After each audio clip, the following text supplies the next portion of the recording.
Boa noite, igreja. Vocês estão felizes? Então tá bom. Estou explicando isso todo domingo. Para aqueles que estão aqui pela primeira vez, deixa eu só explicar porque estou numa cadeira de rodas. Há 41 dias atrás, né, eu sofri um acidente aqui na igreja, caí de uma escada. Eu estava bem alto, então foi só os pés. Isso aqui foi uma consequência quase nula diante da altura que eu estava, né? Qualquer outra forma que eu caísse, se eu estivesse vivo, eu estava todo quebrado. Então, eu acabei quebrando os dois pés. O pé esquerdo, a recuperação já está mais adiantada, né? Apesar de eu não poder ficar de pé nele ainda. E o pé direito está aqui em processo de recuperação. Ainda vai uns dias aqui ainda para tudo ficar certo, tá bom? Logo, logo estou livre dessa cadeira em nome de Jesus. Amém? Bom, nós estamos numa série de mensagens chamada Vasos de Barro. Por que, pastor, vaso de barro? Para você que não está acompanhando a série, às vezes está aqui pela primeira vez. Isso é um paralelo, né? Uma analogia que o próprio Deus fez, né? E Ele nos comparou a vasos de barro e Ele o oleiro. E na primeira mensagem desta série, que foi no primeiro domingo deste mês, eu falei um pouquinho a respeito do quanto nós temos que estar disponíveis para o oleiro. O quanto nós temos que estar disponíveis para que Deus possa mexer em nós da forma que Ele quiser. O quanto nós temos que estar com os olhos voltados para Ele e disponíveis para subir na roda dEle, né? Todo oleiro tem uma roda onde o vaso é girado para que tome forma. O quanto nós temos que estar disponíveis para que Ele nos molde à sua imagem e conforme o seu querer. E a semana passada a gente falou a respeito do paradoxo da fragilidade, explicando um pouquinho o quanto nós somos frágeis e insignificantes exteriormente. O próprio Jesus profeticamente demonstra isso. A Bíblia diz, Isaías profetiza a respeito dele dizendo: não havia nele aparência que nos agradasse, não havia nada nele que nos atraísse. Ou seja, exteriormente, humanamente, Jesus não tinha nada que atraía as pessoas. Mas aquilo que ele carregava e aquilo que estava dentro dele para ser manifesto é o que fez, tudo o que fez com a história da humanidade. Então, a semana passada a gente entendeu o quanto nós podemos viver nesse paralelo de exteriormente estar abatido, entristecido, quebrado, moído, mas ao mesmo tempo ter um homem interior que está de pé. Então, se você não viu essa mensagem, eu te aconselho muito a ver. Ela foi a mensagem de domingo passado, tá bom? E hoje nós vamos falar um pouquinho a respeito do maior poder de todos. Por quê? Porque ninguém cria um vaso para inutilidade. Ninguém criou um vaso para nada que seja apenas para enfeitar, mas ele foi criado para alguma coisa. Então, por que eu estou te dizendo isso? Porque Deus te criou para um fim. Deus te criou porque há algo dentro de você que para Ele é lindo e poderoso. Então, a primeira coisa que eu quero que você entenda, e eu vou mostrar tudo isso para você nas Escrituras, é que o que há dentro de você é maior, bem maior do que muitas vezes nós compreendemos, entendemos ou sequer temos noção. Amém? Então olha para essa pessoa que está do seu lado e fala para ela assim: você carrega o maior poder de todos. Amém? Abra sua Bíblia comigo no livro de 2 aos Coríntios. 2 aos Coríntios, capítulo 3, versículo 13. 2 aos Coríntios 3, 13. Todos acharam? Antes de eu ler o texto, eu quero que você entenda uma coisa. Isso aqui é uma carta que Paulo escreveu à igreja que estava na cidade de Corinto. E obviamente uma carta não é dividida em capítulos, versículos, entendeu? Amém? Paulo não terminou o capítulo 3 da carta e falou: deixa eu escrever o capítulo 4 agora. Isso não era um livro, era uma carta. E que jeito a gente escrevia, né? Porque acho que ninguém escreve carta mais, né? Que jeito a gente escrevia a carta no passado? Eu também nunca escrevi, eu acho. Mas que jeito se escrevia a carta no passado? É um contexto só, ok? É algo direto. Por que eu estou te explicando isso? Porque eu vou ler o 3, o final do 3 e o começo do 4. Eu quero que você entenda que não muda o contexto, porque puseram um número ali para poder separar e facilitar a localização. Tudo bem? Então é um contexto só, é uma carta, tá bom? Então, eu quero acompanhar a leitura com você e hoje eu vou fazer eu acho que a teologia chama assim, uma pregação expositiva. Eu vou lendo o versículo e vou expondo aquilo que o versículo vai trazendo e a gente vai lendo gradativamente. E eu quero acompanhar com você e tentar trazer para você a realidade espiritual que Paulo está contextualizando aqui, tudo bem? Vamos lá então, vai acompanhando pelo telão. Se você não tem Bíblia, se você quiser abrir, pode abrir. Nós vamos ler o versículo 13 do capítulo 3 de 2 aos Coríntios. Vai dizer assim: não somos como Moisés, que colocava um véu sobre a face, para que os israelitas não contemplassem o resplendor que desvanecia. Deixa eu te contextualizar, vem comigo. Às vezes você conhece bem a história, tudo bem, se você não conhece, preste atenção. Certa vez Deus chamou Moisés a estar no alto da montanha, do Monte Sinai, para passar um tempo com ele. E a glória de Deus, o poder de Deus revestiu Moisés de uma forma tão grande, que quando ele desceu da montanha, a Bíblia diz que o rosto dele brilhava. Então o que ele fez? Ele pegou um véu e colocou sobre o rosto. E quero lembrar você que não era um véu tipo o véu de uma noiva hoje, nem existia tecido desse tipo na época. O véu era um tecido um pouco mais fino, mas ainda assim com uma gramatura mais fechada, tudo bem? E ele colocou esse véu sobre o rosto. E lá no livro de Êxodo vai dizer que ele colocou para que os israelitas não vissem o brilho do seu rosto. E aí a Bíblia diz que todas as vezes que ele entrava na presença de Deus, o rosto dele voltava a brilhar e ele novamente colocava o véu. Tá? E aí o que acontece? O apóstolo Paulo olha, Moisés foi um grande homem de Deus, quem crê nisso? Moisés foi um homem incrível, Moisés foi um homem, Moisés, deixa eu só te dar o currículo de Moisés para você ficar impressionado. Moisés foi um libertador, ele enfrentou o faraó, o homem mais poderoso da terra naquele tempo, ok? Pode estudar a história. Moisés foi um grande líder, ele conduziu 600 mil homens, mais mulheres e crianças, numa peregrinação de 40 anos no deserto e não faltou nada para ninguém. Amém? Moisés foi legislador, todas as leis de Deus veio através dele, ele que escreveu. Moisés foi juiz de todas essas leis, e ainda acima de tudo isso, profeta e homem de Deus. É pequeno o currículo de Moisés, amém? Tudo bem? Tranquilo, né? Só que é interessante que o apóstolo Paulo olha para ele e fala assim: nós não somos como Moisés.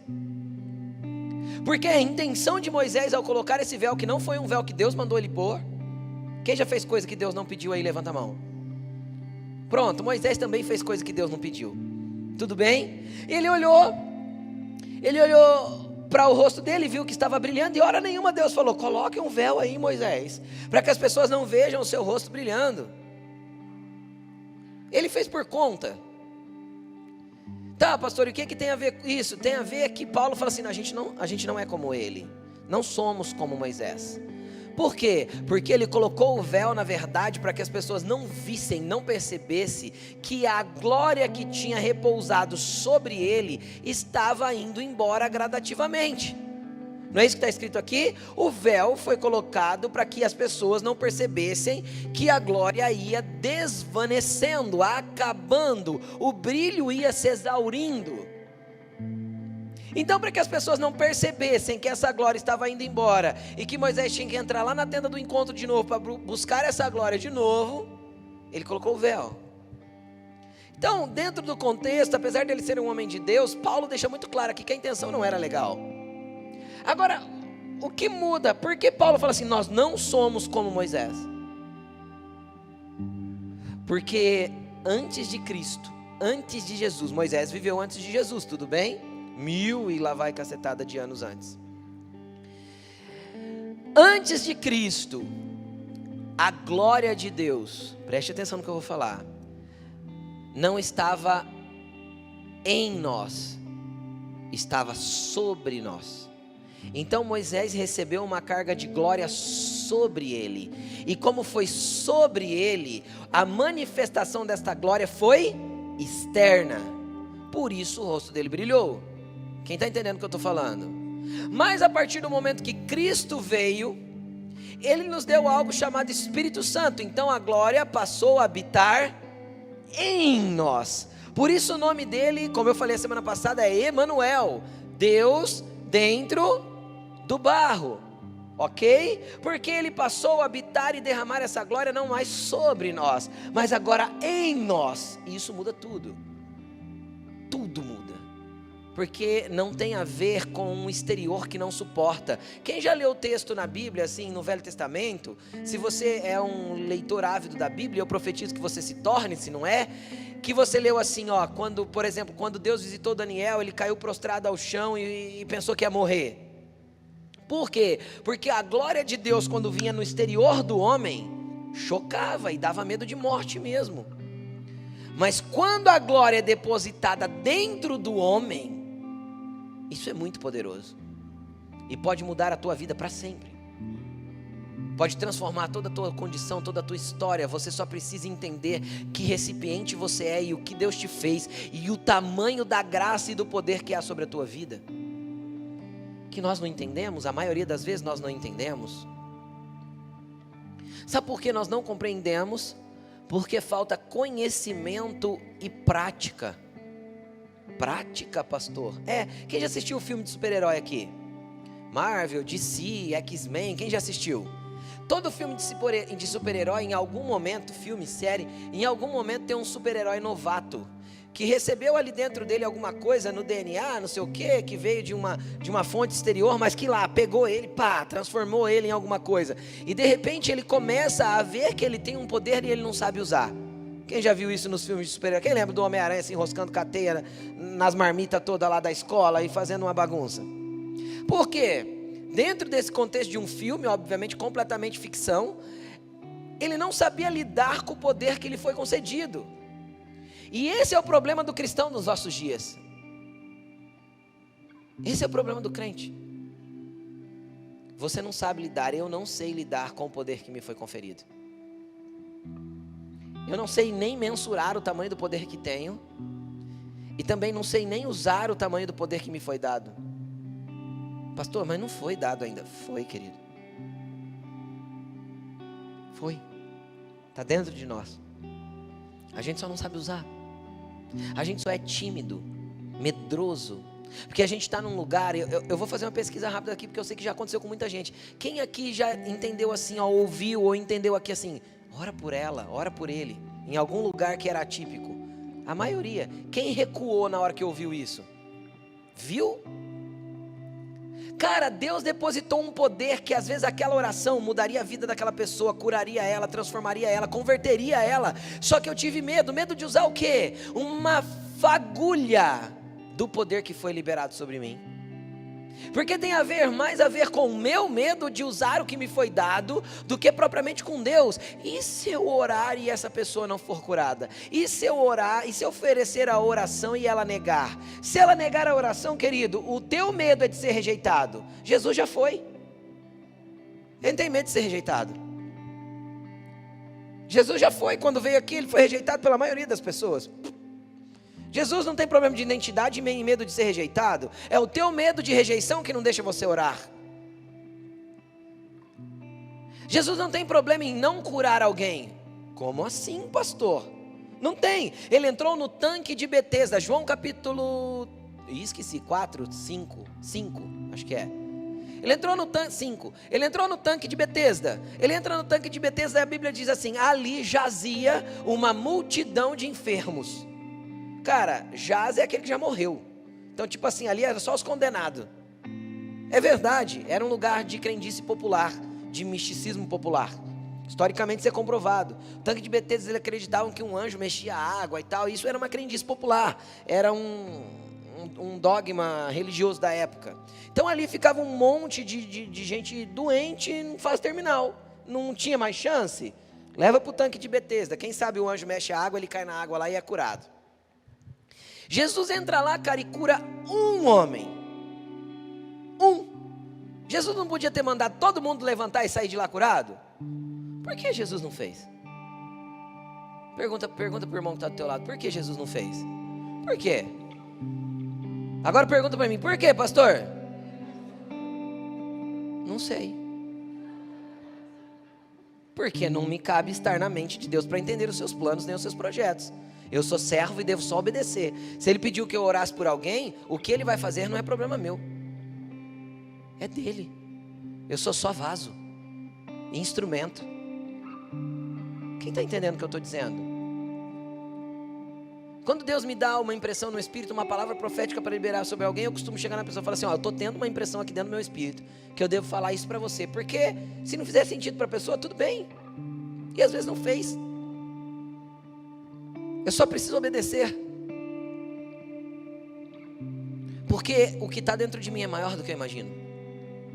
Na verdade, o que está dentro de mim hoje, preste atenção no que eu vou falar, pode operar de forma maior do que Jesus operou. Por quê? Porque Jesus falou assim, quando vocês receberem o Espírito Santo, vocês farão as obras que eu faço, e as farão maiores ainda. Então olha para essa pessoa que está do teu lado e fala assim, você é muito poderoso. Tem aí dentro o maior poder de todos. E nós não somos como Moisés. Por que nós não somos? Porque não desvanece. Porque não acaba, não extingue, não fica menor. Não, ele permanece aqui, ele continua aqui, ele quer continuar fazendo. Nós vamos ler daqui a pouco que não existe downgrade com o Espírito Santo, apenas upgrade. Amém? Vamos continuar lendo. 14. Na verdade, então ele está falando que nós não somos como Moisés, que cobria a coisa para que os israelitas não contemplassem o resplendor que ia indo embora. Na verdade, a mente deles se fechou. Está falando dos israelitas aqui, tá bom? Na verdade, a mente deles se fechou, pois até hoje o mesmo véu permanece quando é lida a antiga aliança. Então o que Paulo está falando? O dia que eles vão lá na sinagoga deles e leem a velha aliança, o véu permanece. Aonde permanece? Olha lá, vamos continuar. Não foi retirado, porque é somente em Cristo que ele é removido. De fato, até o dia de hoje, quando Moisés é lido, ou seja, os escritos de Moisés, um véu cobre os seus corações. Querido, deixa eu te explicar algumas coisas a respeito desse trecho aqui. Quando a pessoa não conhece Cristo, existe um véu que cobre os olhos, o coração dela, e ela está cega pelos seus pecados, erros, delitos e transgressões. A Bíblia diz que o pecado nos torna cegos e torna-nos cegos, para que nós não vejamos a glória que pode perdoar, redimir esses pecados e nos trazer para a presença de Deus. Então um véu nos cobre, e como nós vamos chegar no contexto do vaso? Paulo aqui começou falando do véu, mas em seguida você vai perceber que ele entra no mesmo contexto de falar de vasos. Cara, é como se nós fôssemos vasos tampados, com tampas.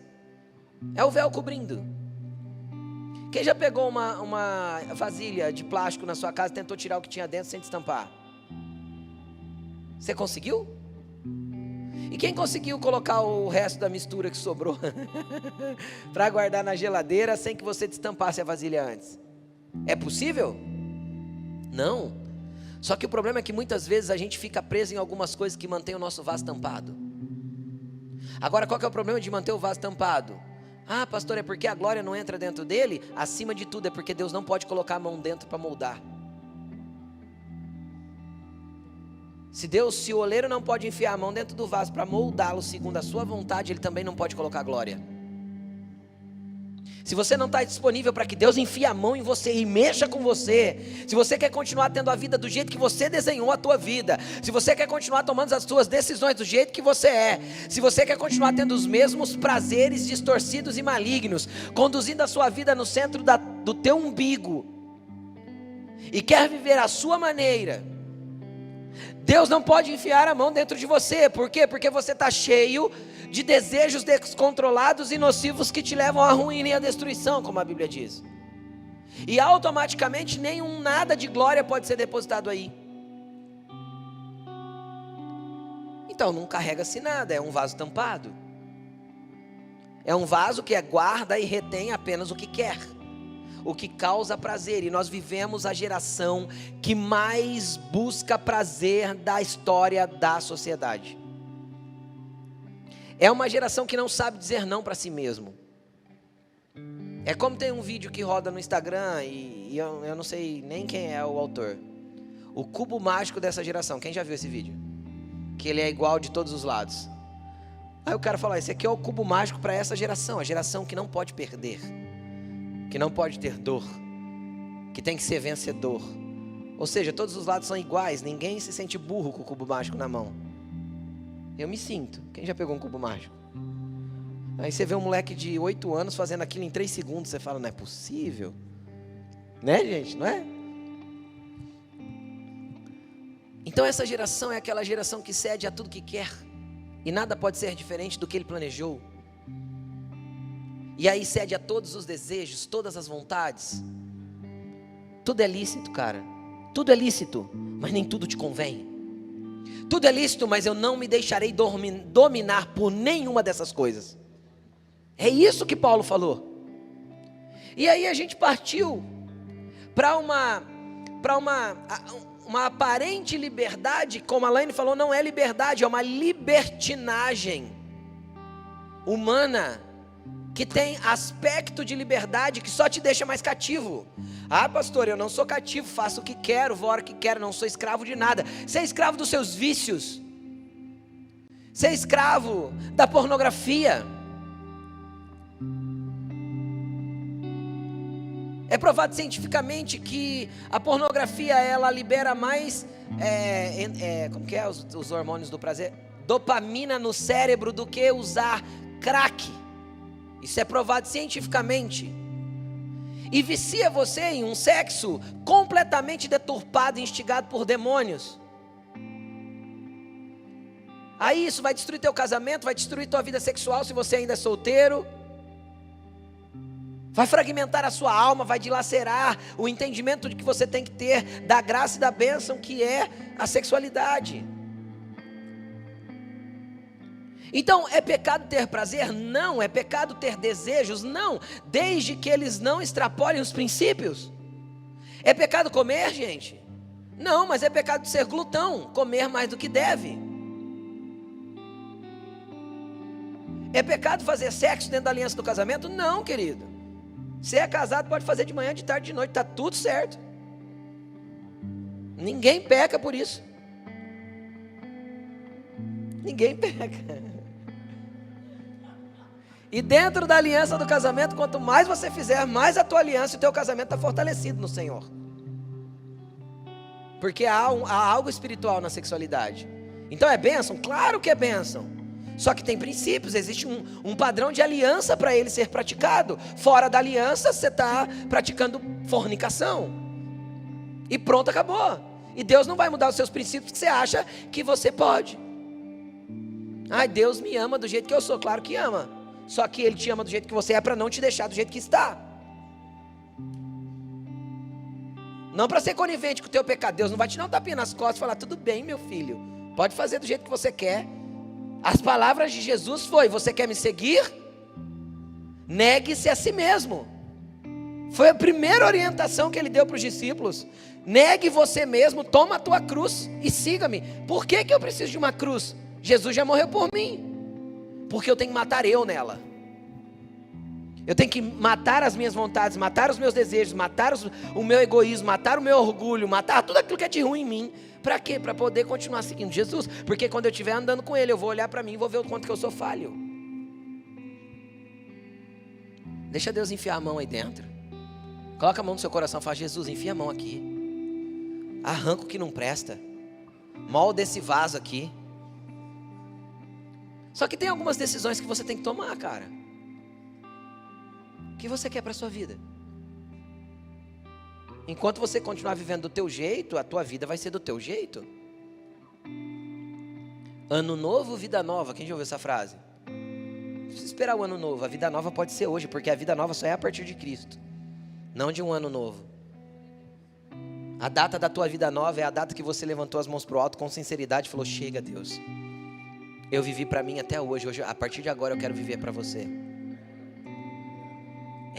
Esse é o tempo da nova vida. E hoje Jesus tem nova vida para te dar, com liberdade real. Sua mente não vai ser mais escravo quando a Elaine ministrou. Seu coração não será mais escravo. Suas atitudes não serão mais de escravos. Você não será mais escravo dos vícios. Jesus vai te libertar de todos eles. Porque você não precisa ficar preso neles. Porque você é livre. Amém? Quando alguém se converte ao Senhor, versículo 16. Quando alguém se converte ao Senhor, o véu é retirado. Uau! Quem lembra daquela canção antiga? Desemboca o vaso, Senhor, enche de azeite. Quem lembra? Quem lembra, gente? Era um forrozinho, né? Então, tem vaso aqui precisando ser desembocado, arrancado a tampa, entende? Para que Deus possa entrar e a glória possa descer. Para que o azeite possa fluir. Mas tem que sair a tampa. Quando esta pessoa de fato se converte ao Senhor, o véu é retirado. E o que é conversão, pastor? O que é ser um convertido? Quem já tirou carta? Habilitação, CNH? Conversão à direita. Você está indo numa avenida, você faz uma conversão à direita, você pega o outro lado da avenida e vai no sentido contrário. Isso é conversão. Agora, se você não reconhecer que existem caminhos da sua vida que você precisa mudar 100%, 180 graus de conversão, não tem como. Enquanto eu não reconheço, nada acontece. Enquanto eu não reconheço, nada muda. Se eu acho que eu estou no caminho certo, eu vou continuar ignorando o GPS que está gritando dentro do meu interior. É ou não é? Quem já brigou com a mocinha do GPS aí alguma vez? Principalmente os homens, né? Não é? Mas enquanto eu ignoro a voz dentro do meu interior que tenta me mudar de direção, querido, eu continuo indo. Não sei para onde. E cuidado, porque às vezes o teu caminho não te leva para o lugar que você deseja. Nunca troque aquilo que você quer para a sua vida por aquilo que você quer agora. Entendeu? Nunca faça essa substituição. Porque o que eu quero agora pode me levar para um lugar que vai me levar longe daquilo que eu quero para a minha vida. Amém? Amém? Vocês ainda estão felizes? Então, quando a gente se converte ao Senhor, muda de direção, o véu é retirado. 17, ora, o Senhor é o Espírito. Espírito com letra maiúscula, está falando de quem? Do Espírito Santo. O Senhor é o Espírito. E onde está o Espírito do Senhor, ali há liberdade. Então, quando a gente canta na canção aqui, como foi ministrado, liberdade há neste lugar, não é este lugar, é este lugar, é este lugar. Então, liberdade há neste lugar, porque este lugar é o lugar da habitação de Deus agora. Então, há liberdade aqui, há liberdade aqui.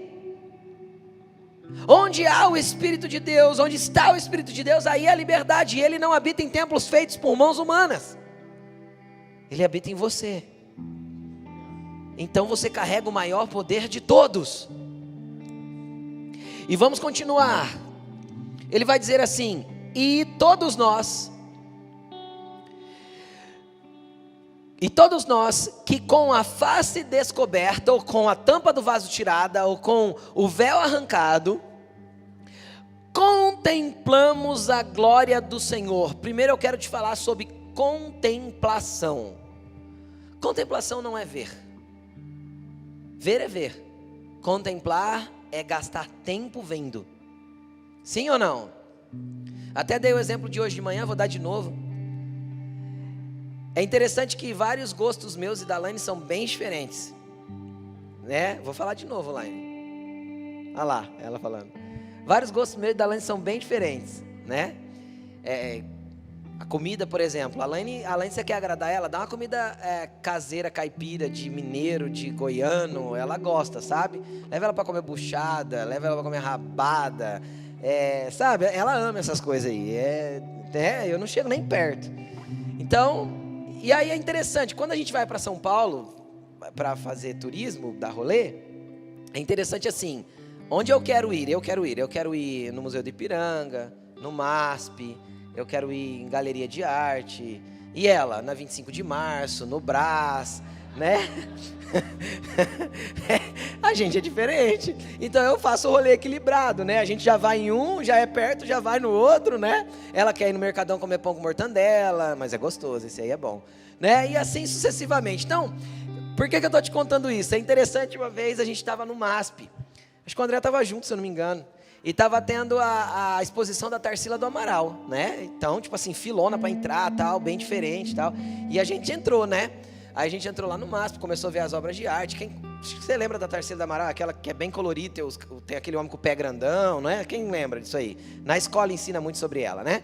Aí a gente tá lá, tal, e vê um quadro, vê outro, tal, né? De repente a gente chegou na frente de um quadro assim, e tinha um monte de gente observando. Fazendo o que com o quadro? As pessoas olham para o quadro. Quem gosta de artes, o que elas fazem? Contemplam.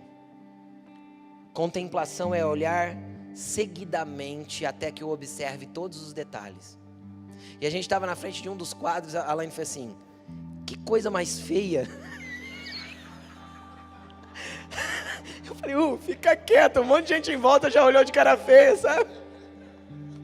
E era feio mesmo, né? Porque tem coisa que é feio, né? É uma arte que nem tudo a gente admira, né? E aí, por que eu estou te contando isso? Porque tem gente que vai lá para olhar o quadro, é o caso da Laine. E tem gente que vai lá para contemplar aquilo que foi pintado. E há uma diferença muito grande entre olhar e contemplar. E o apóstolo Paulo fala assim, que todos nós, não é para alguns, não é meia dúzia de pessoas, não é alguns filhos, não é algumas pessoas. Ele diz assim: e todos nós, que agora com a face descoberta, agora com a tampa tirada do vaso, nós contemplamos a glória do Senhor. Agora, contemplação, querido, não é ir lá dar uma olhadinha naqueles 5 minutos de oração que você faz com sono na beira da tua cama. Isso não é contemplar. Contemplação não é ler a Bíblia, o versículo do dia que a tua Bíblia eletrônica mandou, ou abrir aquele capítulo lá, que você sabe que é bem curtinho lá, o Salmo, sei lá qual Salmo que é curtinho, 140 e alguma coisa, tem um monte de Salmo, tudo com 3 versículo 4, e aí, já li um Salmo hoje. Isso não é contemplação. Contemplação é olhar para as Escrituras e entender o que está escrito ali, que ministra a tua vida e que pode ministrar não só a sua, mas a do próximo. Contemplação é entrar no teu quarto sem hora para sair, falando para Jesus: Jesus, eu quero ver a tua face, eu quero ter a tua glória, eu quero te contemplar. E pode ser que você não contemple com os olhos, mas contemple com o coração, contemple com aquele homem espiritual que eu falei a semana passada, que o exterior pode estar moído, mas o interior está de pé. É com ele que você contempla. Você não contempla com olhos naturais, você contempla com os olhos do Espírito. Mas se você não buscar uma contemplação, você terá apenas fagulhas de quem ele é, sombras e reflexos rápidos daquilo que você já entendeu de Cristo, numa pregação, num culto, sei lá, num encontro ou numa conferência. Porque normalmente quando a gente vai numa conferência, a gente sai normalmente impactado com coisas muito mais do que num culto. Quem já teve essa experiência? Por quê? Porque você fica imerso por 2, 3 dias. Obviamente é mais tempo contemplando, e quanto mais tempo contemplando, maior entendimento e maior discernimento daquilo que Deus está fazendo na tua vida. Isso não é para alguns, isso é para todos. Então você precisa buscar uma contemplação da glória de Cristo, em oração, em devoção. Pastor, e quando eu estiver orando não tiver mais nada para falar? Quem disse que oração é apenas falar? A oração precisa ser, o teu tempo de devoção precisa ser o falar, o ouvir. Pastor, e se eu não ouvir nada? Fique ali, adore, libere palavras de exaltação. Coloca um louvor que te conduz à adoração, usa ele como ferramenta. Mas faça. A coisa mais maravilhosa que existe é entrar no quarto sem relógio, despertador, sem hora para sair. Porque normalmente é nesses dias que Jesus mais chega ali e mais faz. Por quê? Porque você fica disponível para contemplá-lo. É a melhor terapia que existe. É o melhor momento que há. Tem muita gente, eu não sou contra, tá? Por favor. Nós indicamos para muita gente a psicologia. Mas tem gente que gasta toda semana 1 hora na frente do psicólogo e não gasta 30 segundos orando. Vai tratar a alma, mas não vai tratar o espírito. Então você pode até arrumar uns band-aid para pôr na tua alma. Jesus quer fazer ela nova de novo. E não tem problema pôr um band-aid quando está com dor. Tudo bem? Quando está uma ferida vazando. Coloca lá, faz uma atadura. E a psicologia serve para isso. Porque ela vai tratar a tua alma em coisas que às vezes você está travado nela. Tudo bem. Não tem problema, tem? Não. Só que sem fortalecer o homem interior, pode ser que você saia dali e fique tentando forçar com a força do teu braço que a tua alma permaneça no lugar. Quando Jesus gostaria de pegar ela e fazer ela uma nova criatura. Depositar dentro dela glória, poder. Então contemple. Continuando. Contemplamos a glória do Senhor segundo a sua imagem. Ou seja, segundo o que estamos vendo, segundo o que estamos contemplando. Como eu disse, não precisa ser com os olhos físicos. Isso vai ser ministrado nos olhos do seu coração, no entendimento do seu coração, tá bom? Conforme contemplamos, uma imagem vai se formando. E essa imagem, nesta imagem, estamos o quê? Sendo transformados com glória cada vez menor. Eu falei que não existe downgrade na presença de Deus, só upgrade. Então o que ele está falando? Contemple, insista em contemplar, permaneça na presença e continue nela. Por quê? Porque esta imagem que Cristo vai formando daquilo que você está contemplando, eu gosto aqui de como está colocado o verbo, você vai sendo transformado. Isso dá aspecto de continuidade, não de obra concluída. Entendeu? É uma continuidade. Quando vai acabar, pastor? O dia que você der o teu último suspiro e for morar com o papai do céu no céu. Aí acabou a obra. Aí não tem mais o que fazer. Ali encerra-se tudo. Até então, eu sou um vaso que não desço da roda. Entende? Não, você é um vaso que não desce da roda. Você está sendo transformado. Isso é processo. E processo não é rápido. Processo não é rápido. Quem está entendendo o que eu estou falando? Precisa ser contínuo. Precisa ser gradativo. Precisa haver continuidade. Eu vou sendo transformado. E é interessante que algumas traduções falam assim, de glória em glória. E isso é muito legal. Por quê? Porque são níveis de glória que Deus vai depositando dentro de mim, que vai dando um upgrade naquilo que eu já contemplo, que eu já entendo e que já vai mudando o meu entendimento e a minha percepção de quem Cristo é, e vai me dando a realidade do tamanho do poder que tem dentro. E eu preciso ir tendo essa consciência do tamanho do poder que há dentro de mim. Então você vai contemplando e de glória em glória, de glória em glória, cada vez maior, você vai sendo transformado com essa glória que vem do Senhor, que é o Espírito. É o Espírito Santo que vai executando essa obra aí dentro.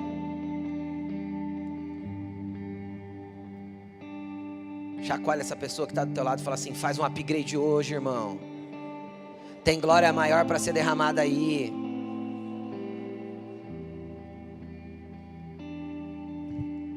Versículo 4:1 agora, que eu falei que é uma continuidade.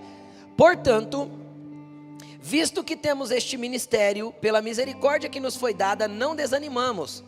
Quem já orou assim alguma vez na vida, assim, ai Senhor, eu queria tanto ter um ministério? Quem já orou isso? Só eu?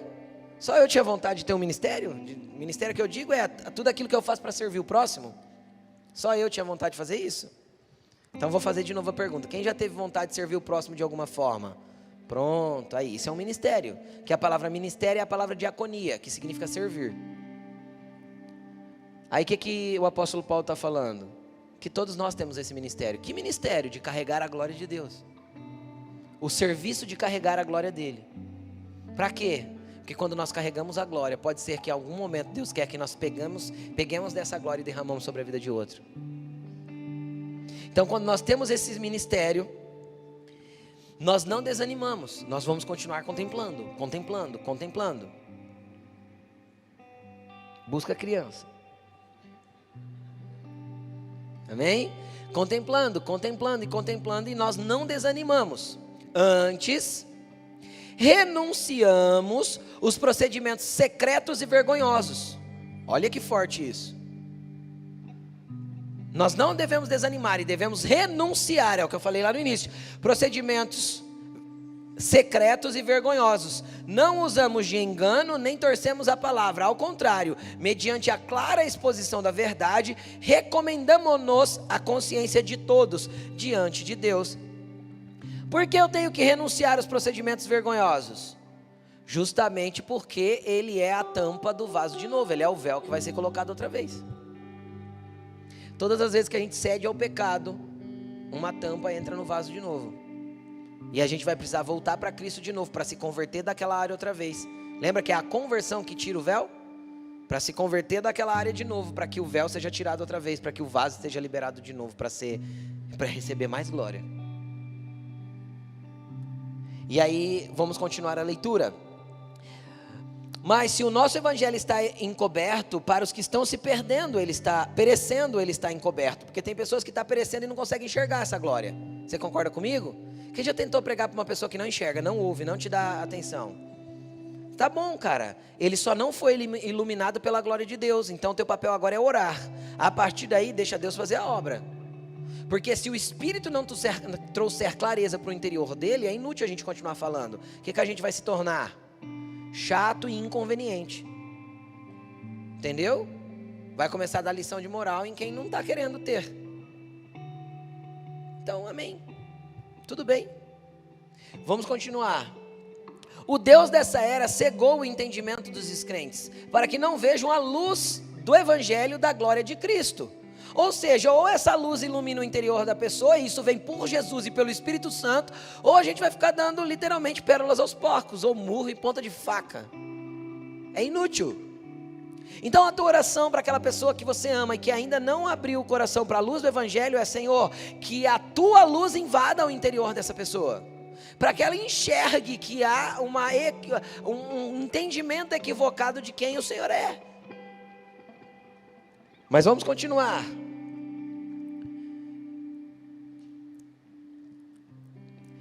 Versículo 5. Mas não pregamos a nós mesmos, mas a Jesus Cristo, o Senhor, e a nós como escravos de vocês por causa de Cristo. Versículo 6 é onde eu queria chegar, para finalizar. Pois Deus que disse, quem disse? Das trevas resplandeça a luz. Cara, o dia que Deus olha para uma pessoa e faz assim, ó, trevas, você agora é luz. Ah, meu amigo.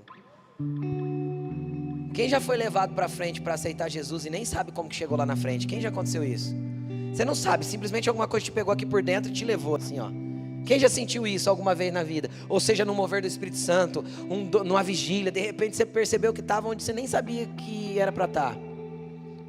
De repente, cara, uma área de trevas da sua vida, Deus simplesmente vem e ilumina. E quando Ele ilumina, cara, vem um choro de desespero misturado com alegria, porque a glória de Deus entrando e ao mesmo tempo as tuas trevas sendo manifestas para você mesmo. E aí bate um desespero com alegria e você fala: meu Deus, por que eu ainda carregava isso?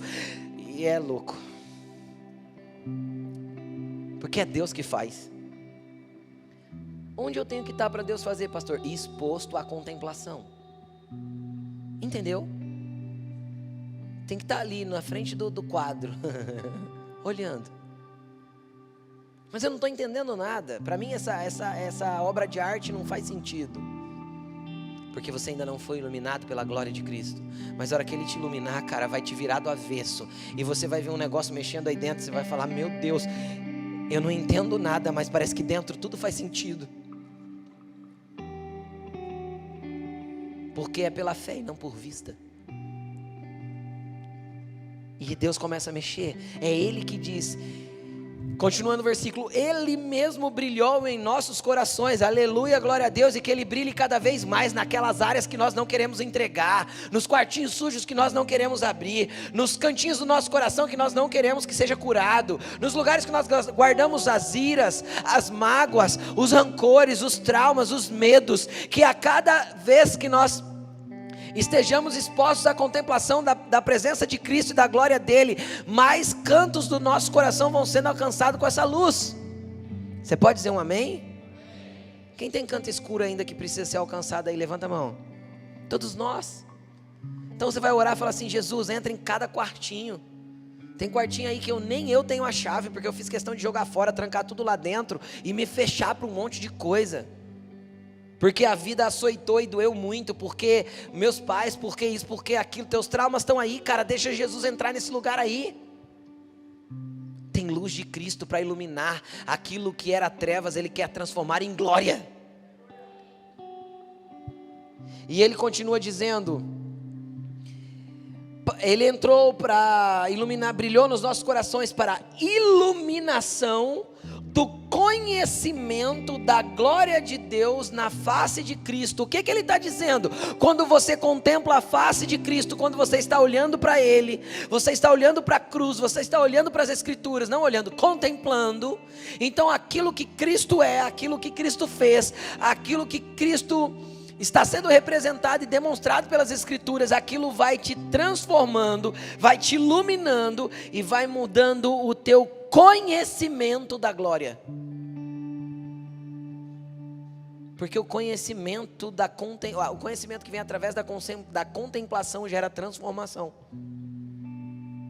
E eu não estou falando do conhecimento meramente teórico.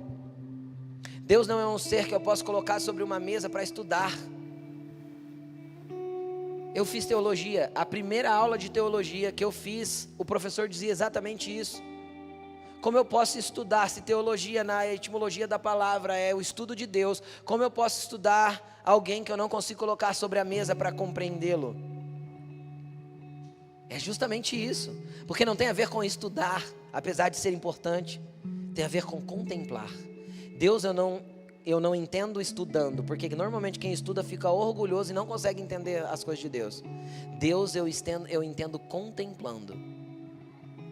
O conhecimento sem a contemplação vai gerar arrogância, orgulho e soberbo. E aí você passou de um lado da ignorância, que é a ignorância de não conhecer, para o outro lado da ignorância, onde você conhece muito e não sabe lidar com o conhecimento que tem. São dois extremos da ignorância, você concorda comigo?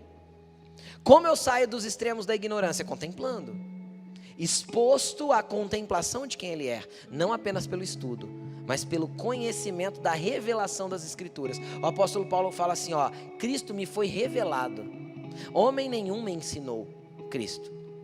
E Paulo era um erudito, estudado pra caramba. Ou seja, o que ele estudou, ele fala assim, tudo que eu conheci eu considero como esterco, diante do conhecimento da glória de Cristo.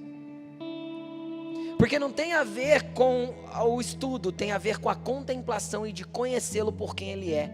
Porque Cristo não é um conjunto de ensinamentos, Cristo é uma pessoa. Então eu não consigo me relacionar com um conjunto de ensinamentos, mas eu consigo me relacionar com uma pessoa. E Ele pode se tornar seu amigo. E essa glória pode ir crescendo dentro de você cada dia mais e mais. Tudo bem? Então quando as pessoas chegam em mim e falam assim, às vezes eu vejo uma pessoa novinha na fé, pastor, eu vou fazer teologia, eu falo, não faz, pelo amor de Deus. Por quê? Porque vai te encher de conhecimento que não é o conhecimento de Cristo. É o conhecimento de uma teoria que te leva à soberba, à arrogância e à confusão. Contemple primeiro, conheça Cristo aqui antes. Depois você vai para os estudos confusos da teologia. Alguns confusos, não todos. Amém, gente? Tudo bem? Vamos finalizar. Você tem tudo isso dentro de você. Agora, o que é glória? Para a gente finalizar. Como eu defino glória? É muito difícil definir glória. Para pensar nisso. Vamos pensar num atleta profissional. Ele treina 4 anos, vai para as Olimpíadas, consegue índice e vai para as Olimpíadas. Beleza? Aí lá nas Olimpíadas ele vai e vence todo mundo e ele se torna medalha de ouro. Ele é o campeão. Quando ele sobe no pódio, que ele colocam nele uma medalha de ouro, ali aquele atleta está em glória. É o ápice daquilo que ele se dedicou durante 4 anos para se tornar. É um estado de glória, mas é justamente isso, um estado de glória. Quando ele desceu do pódio, querido, ele tem uma medalha de ouro no peito, só que se ele não se preparar os próximos 4 anos, ele não vai ter mais glória na vida dele. Você concorda comigo? Então isso mostra que é uma glória exterior e que ela também é desvanecente. E o que é a glória de Deus? É o estado permanente de quem Deus é. E esse estado permanente de quem Deus é o que habita dentro de você. Porque Deus não tem glória, Ele é glória. Entendeu? Deus não está num jogo de braço com o diabo. Ele é vencedor invicto. O que o diabo pode fazer é uma mera permissão de Deus e pronto. Deus não tem glória, Ele é glória. E Ele vai liberando fragmentos dessa glória para habitar dentro de nós. Uau! São pequenas centelhas dele depositadas dentro de nós como vasos de barro. Então isso é muito poderoso. Não é pouco poderoso. E está dentro. Está dentro. Ai, pastor, morro de medo de manifestar um demônio. Cara, você não entendeu o poder que você tem. Você não entendeu o poder que você tem. Ai, pastor, eu sinto tanta insegurança, sei lá, eu vou dar um exemplo aqui. Eu sinto tanto medo quando eu ando de avião. A Laine tinha medo de andar de avião. Aí a primeira vez que a gente fez uma viagem internacional, ela estava lá dentro do avião orando. O Senhor falou assim para ela. O Senhor falou para ela: quantos anjos eu libero para andar com você? Ela falou: 3, Senhor. Ela falou: um anjo segura esse avião. Você está com medo de avião por quê? Chegou o dia de morrer, querido, você vai, fica tranquilo. A senha cantou babau, você pode ser do jeito que for. Deu a senha, ninguém sabe o número da senha, né? Sabe? Alguém sabe o número da senha aí? Bateu, foi. Sim ou não, gente? Sim, o importante é estar com Cristo para ir para o lugar certo. Amém? Amém. Ninguém sabe a hora, nem o dia, tá bom? Não tem momento. Como dizia minha mãe, para morrer basta estar vivo. Não é? É assim. Então, por que eu estou te falando isso? Porque, cara, esteja seguro no Deus que você tem. Ele é a tua segurança. Ele é o teu conforto, Ele é o teu abrigo, Ele é o teu Pai. E nada acontece sem permissão dEle. Nada. Nada. Porque toda dor sem ensinamento, falei semana passada, é inútil. Então, descansa, Deus está te ensinando. Então, tem uma glória muito grande dentro de você. Aí o versículo 7, que é o tema da mensagem. Mas temos esse tesouro. Aonde? Em vasos de barro. Para quê? Para mostrar que este poder que excede algumas coisas. O que ele excede? Tudo. Lógico, é a glória de Deus que está dentro de nós, através do Espírito Santo. Esse poder que a tudo excede provém de Deus e não de nós. Então você é um vaso de barro, querido, e nunca perca a humildade do vaso de barro, senão pronto, já virou orgulho, soberba, arrogância. Mas cara, você é muito poderoso em Deus. Você tem dentro de você o maior poder de todos. Coloque-se de pé. O que você vai orar? Senhor, eu preciso que o Senhor ilumine o meu coração. Eu preciso da iluminação dentro de mim para que a glória do Senhor venha. E se você já tem começado a entender um pouco dessa glória que está sobre a sua vida, você vai começar a pedir assim para o Senhor: Senhor, aumenta o nível de glória. Senhor, libera a versão 2.0 aí para mim. Eu não falei que tem upgrade? Senhor, libera mais níveis de glória em glória. Às vezes você está se sentindo na versão 1.0, sabe aquela versãozinha ralé? Fala: Senhor, me dá uma versão mais elaborada dessa glória que o Senhor tem. Aumenta o nível de glória dentro de mim. Trabalha no vaso até que ele esteja pronto para receber essa glória. Muda o meu entendimento para que eu tenha compreensão daquilo que o Senhor quer derramar sobre mim. Uau! Comece a buscar o Senhor. Comece a buscar o Senhor. Comece a buscar o Senhor. Comece a falar para Ele. Só quem quer mais da glória de Deus, sai do teu lugar, vem aqui para frente.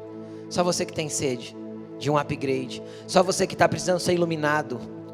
Só você que vê algumas áreas da sua vida em trevas e quer ser iluminado, vem. Só você que está precisando voltar para um lugar de contemplação, para estar com Ele mais tempo.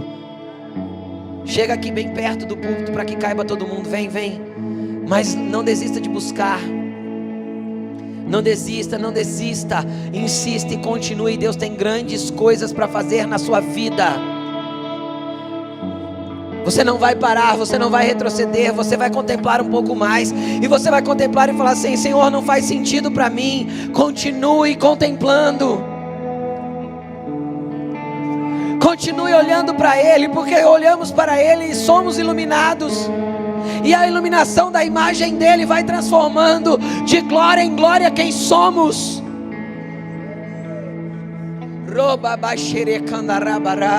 Deixa o Espírito Santo mexer no seu interior. Vai falando com Ele o que você precisa, o que você necessita, o que você vê que precisa ser mudado no seu interior. Se até hoje tinha um véu, mas parece que hoje clareou. Você viu o Evangelho como você nunca viu. O véu foi tirado, querido, o vaso está aberto. Fala para Jesus: Jesus, enfia a mão aqui dentro e mexe tudo. E se você está no banco ainda pode fazer isso, pede para Ele aí no teu lugar.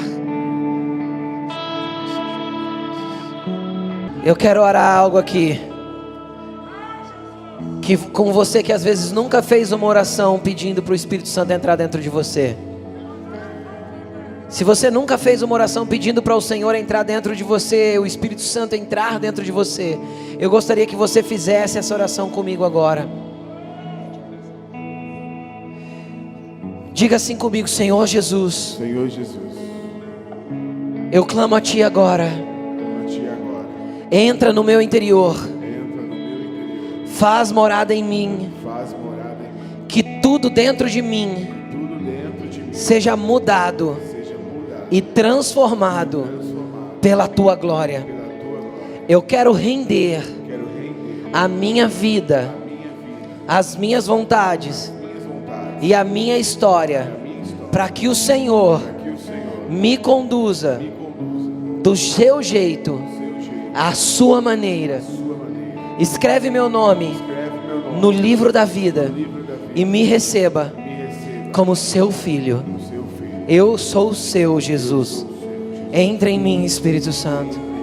Entra em mim, Espírito Santo. E você que não é batizado no Espírito Santo, agora comece a pedir: Senhor, Espírito Santo, me batiza.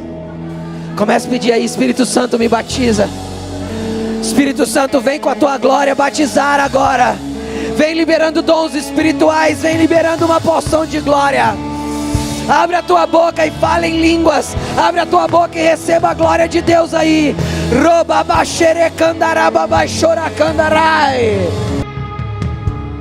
Não vai parar. Não tem downgrade. Só que não deixe de contemplar. Todos os dias a contemplação vai gerar transformação. E a glória vai ser cada vez maior. Não desista de crer. Não desista de buscar. Não desista de orar. Não desista de estar com a comunidade. Não desista de estar na igreja. Não desista dos teus irmãos. Não desista da fé. Não desista, não desista, não desista. Deus não te chamou para voltar atrás, porque nós não somos daqueles que retrocedem. Repa baxerecandarai. Que o peso da glória dele te transforme a cada dia. Que a carga da glória dele te transforme. Em nome de Jesus.